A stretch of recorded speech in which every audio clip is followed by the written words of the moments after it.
राम राम किसान साथियों। आज हम आपको एक ऐसे किसान से मिलाएंगे जिन्होंने पहली बार यहाँ सौंफ की फसल की है और पूर्ण रूप से जैविक किया है। इससे पहले ये जमीन जो आप आसपास देख रहे हैं, आगे जीरा लगाया हुआ है, सामने दूर तक एक बड़ी सी डिग्गी बनी हुई है, पर कभी कभी उस डिग्गी से पानी इसमें देते हैं क्योंकि सौंफ और जीरे में बहुत कम पानी लगता है। अब जीरे की हार्वेस्टिंग होने वाली है, तो अब इन दिनों सौंफ के ऊपर दाने बन रहे हैं। इन दानों को समय पर पकने के लिए उत्पादन अच्छा आए, इसमें पानी चल रहा है। और इसके अंदर पहली बार जो सौंफ की फसल की है, हमारे साथ यहाँ के किसान भाई है, उन्होंने इस फसल में क्या क्या उत्पाद इस्तेमाल किए और ये आज मुझे यहाँ बुलाकर ये बताने का प्रयास कर रहे हैं कि जैविक में भी इतनी अच्छी सफलता मिल सकती है। और इनके विचार भी जानेंगे कि आगे आने वाले समय में जैविक खेती क्यों जरूरी है। जी, आपका नाम बताइए। कानाराम। कानाराम जी, आपने ये जैविक जो सौंफ की फसल करी है, ये कितने बीघे में है तकरीबन? ये तो 15 बीघा सौंफ है और 25 बीघा जीरो। 25 बीघे में जीरा और 15 बीघे में सौंफ है।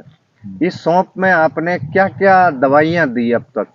दवाई तो इनमें तो बस खटी छार और तंबो नागन पड़ी रखी 4-6 महीना वो दी। तांबा वाली छाछ आपने काम में ली। और क्या मिलाया? और तो वो गुड़ और देसी बोड़िया का साल। हाँ, मेरे कहने पर इन्होंने देसी मदिरा जो कि बबूल की छाल और गुड़ से बनाकर फसल के ऊपर इस्तेमाल किया।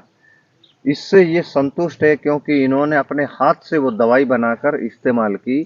तांबा वाली छाछ इसके ऊपर स्प्रे किया। इसमें न तो मैला है, न तेला है, न चेपा है और न ही कोई दूसरे रोग का प्रकोप। फसल भी इतनी अच्छी है कि बराबर फसल के बीच सूरज की रोशनी इसके अंदर पहुंच रही है। और ये इस बार जैविक खेती इस नए खेत में की है। इससे पहले इन्होंने 2 बार खुद के खेत में, जहां इनका पुश्तैनी खेत है, वहां इन्होंने 2 बार जीरे की फसल और सौंफ की फसल के अंदर जैविक दवाओं का उपयोग करके जीरे का उत्पादन लिया। तो मैं जानना चाहूंगा कि पिछली बार आपका कैसा उत्पादन रहा कानाराम जी?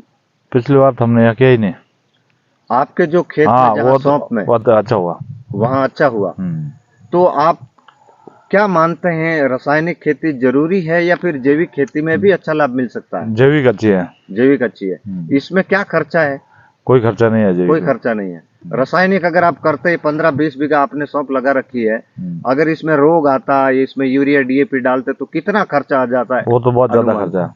अनुमान बताइए। अनुमान तो क्या, खाद तो मतलब बीघा में नहीं, 3 बीघा में 1 कट्टा डाला तो 5 कट्टा तो यूरिया ही जा रहा।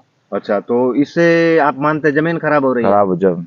तो आप क्या कहेंगे उन लोगों को जो अभी तक रसायन के भरोसे चल रहे हैं और जैविक पे विश्वास नहीं उनका? वो तो रसायन का फेल हो जाएगा, जैविक वाला ही मतलब अच्छा होगा। जैविक वाला ही अच्छा होगा। तो किसान साथियों, कानाराम जी ने बताया कि जैविक आने वाले समय में आपको क्यों जरूरी करना रह जाएगा। कुओं में पानी है, वहाँ खारा है, जमीन पानी का फिल नहीं हो रहा, फसल बराबर बैठ नहीं रही है।